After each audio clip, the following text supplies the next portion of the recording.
goodness. Oh my goodness. Look at that remorse. Oh, that is an unhappy, broken fellow. Just hold on a second there. Hold on. Does anybody notice how funny that is? I'm wearing a shirt that says never give up, but I'm waving the white flag, you know. It's that kind of quality that I'm going to continue to bring to this channel. Also, side note, that was the shirt that I wore when I went to my very, very first NA meeting. Just so you know. No one else thought it was funny. Yes, carry on, you pathetic human. Okay, come on. I mean, a little bit of cuteness there. A little bit of, I don't know what I'm saying there. It's probably some kind of an apology. Oh, bad. That frown line. Yo. I think that's my Aish face. That is my Aish face. Yes, I'm not quite sure what I was saying there. I think it had something to do with trucking. I'm just not sure, in what context.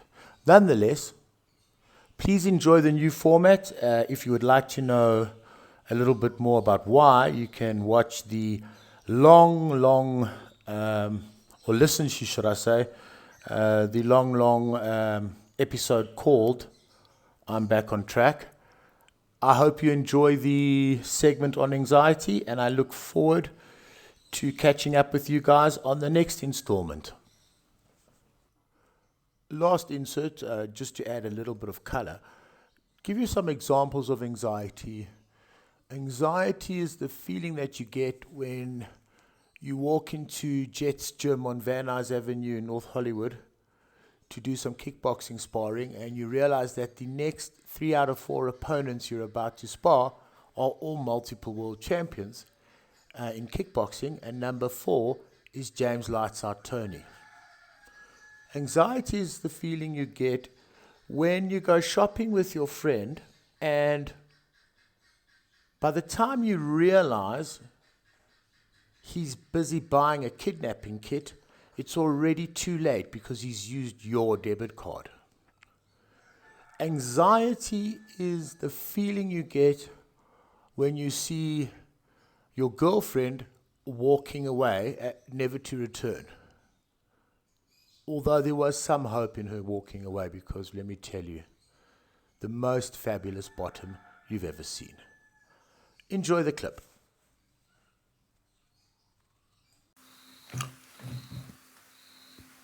Hey everyone, Mike CS here from Human Unabridged. Welcome back to the channel, and for all of you who have subscribed, thank you very much. I really appreciate also all of the comments that you've made on the videos, and those that I have not responded to yet, I will respond to shortly. Kids, Dad's back on YouTube. You're going to have to deal with it. This first installment is all about anxiety, and I send it out to someone that I love very dearly and that is precious to me and that has been dealing with anxiety for a pretty long time. I'd just like to say off the bat that all of these videos are unscripted. I like to do things from off the cuff. That's just the way that I do it. And I only speak about my personal experiences and the expertise I have in terms of training people to be resilient to trauma and traumatic stress, and how I dealt with my anxiety, which was quite extensive, and overcame some of the issues and certainly all the debilitating feelings and effects that it had on my life. I have had a number of anxiety disorders, starting with my first and oldest buddy, post-traumatic stress disorder, which, by the way, interestingly enough, is the only anxiety disorder that has an external criteria in terms of its categorization or diagnosis. And that external criteria is a life-threatening event, being exposed to something that could either kill you or cause severe bodily harm. So off the bat, anxiety actually, and this is again my personal opinion, is not an entirely negative thing. In fact, anxiety most of the times is a very healthy human emotion. It's that feeling that prepares us for anything important in our lives. Okay? When you go and do a speech in front of people, or you're about to receive an award at school and you're on stage, or you're about to jump in the ring and fight someone, or do anything that's a little bit new to you and it's slightly threatening or maybe challenging, you're going to feel a bit of anxiety. And actually, that anxiety is what primes you for a better performance. It gives you a little bit of an edge because of all the physiological things that are happening in your body, including the secretion of neurotransmitters, the increase of your heart rate, increase of your blood pressure. It's preparing you for performance. Okay. Anxiety is like a very small version of a fight or flight response. That said, if you have anxiety for prolonged periods of time, or the anxiety is excessive, or it causes you to avoid other people, or remove yourself from society, or create severe distress, it's no longer a healthy emotion, but something that you need to deal with. There are many treatments for anxiety. I've been through quite a few myself. There's psychoactive medication or pharmaceutical drugs you can take for anxiety, like SSRIs, which are selective serotonin reuptake inhibitors. There are also tranquilizers, otherwise called benzodiazepines, that are very effective but very dangerous tools to treat anxiety.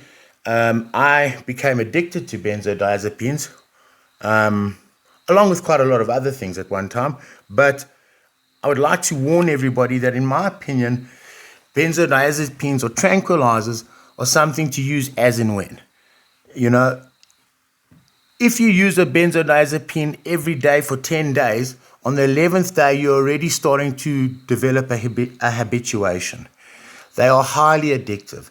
And coming off of them is second only to probably the DTs for alcohol withdrawal or heroin. It's a very, very severe process, the withdrawal process, which I wouldn't wish it on my worst enemy. But you know what I mean. Sometimes when you do stuff, you have to undo it. So there's also a lot of things that you can do in terms of therapy, in terms of psychological therapy. There's various techniques of psychotherapy that you can use. I effectively use cognitive behavioral therapy, and I would recommend looking at various modalities or modes of treatment. What I'm going to tell you today, you can do at home, you can do by yourself, you can do at work.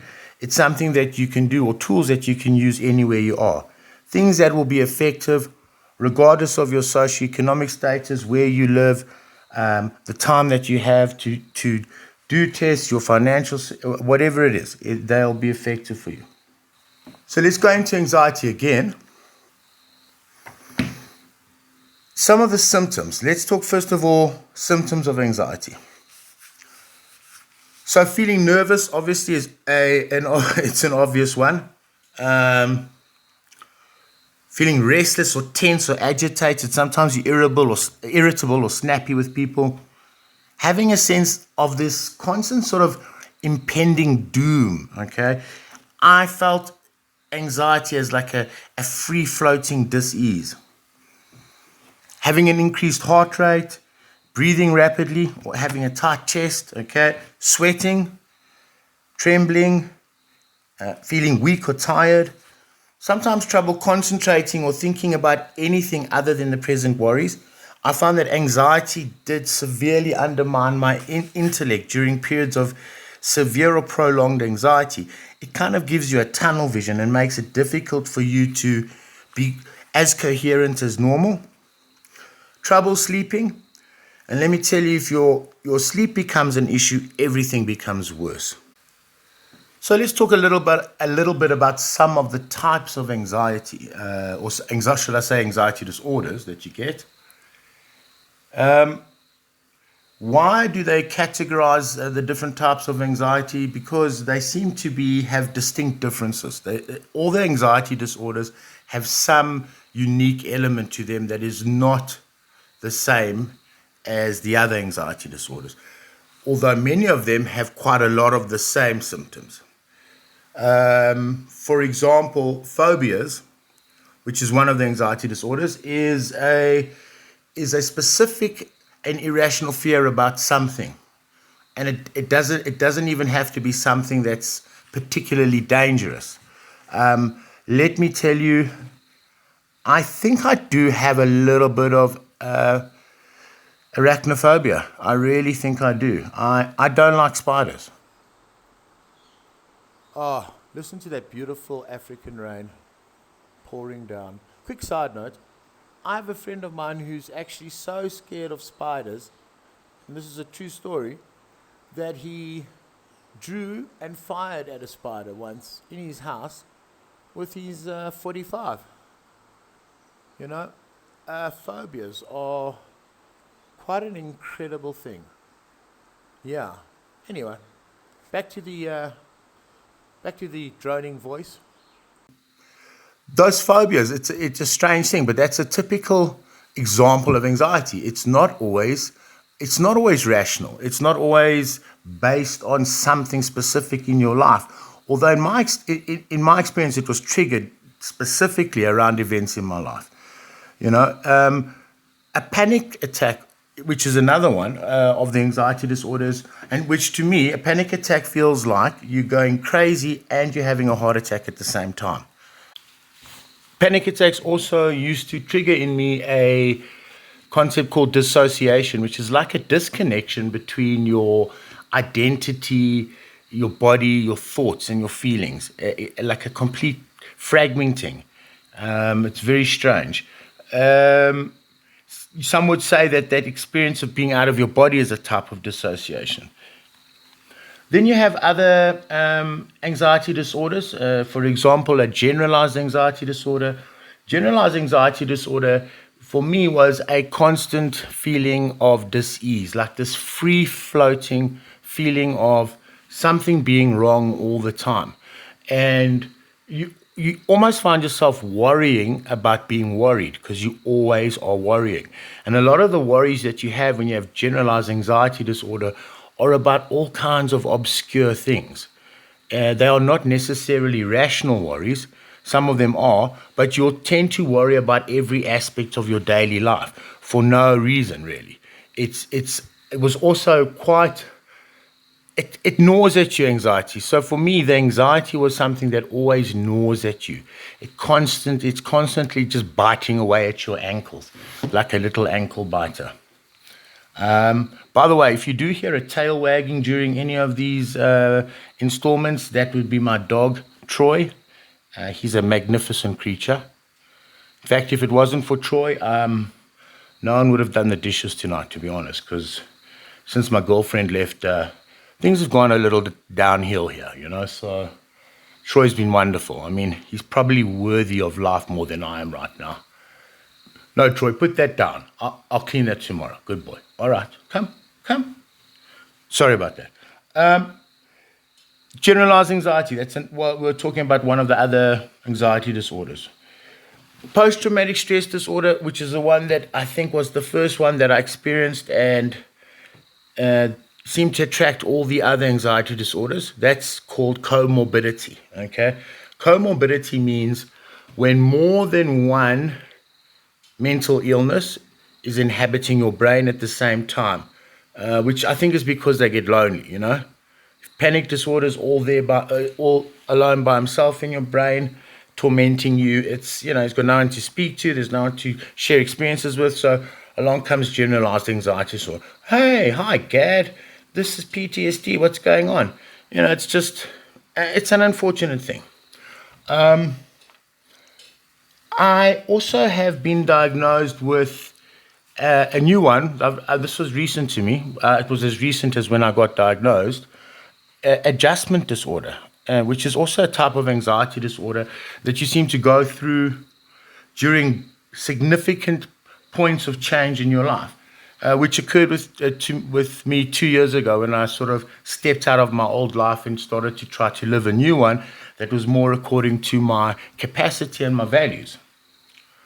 I'll let you know how that's going if you watch the What Happened to Mike video. So I suggest you watch that.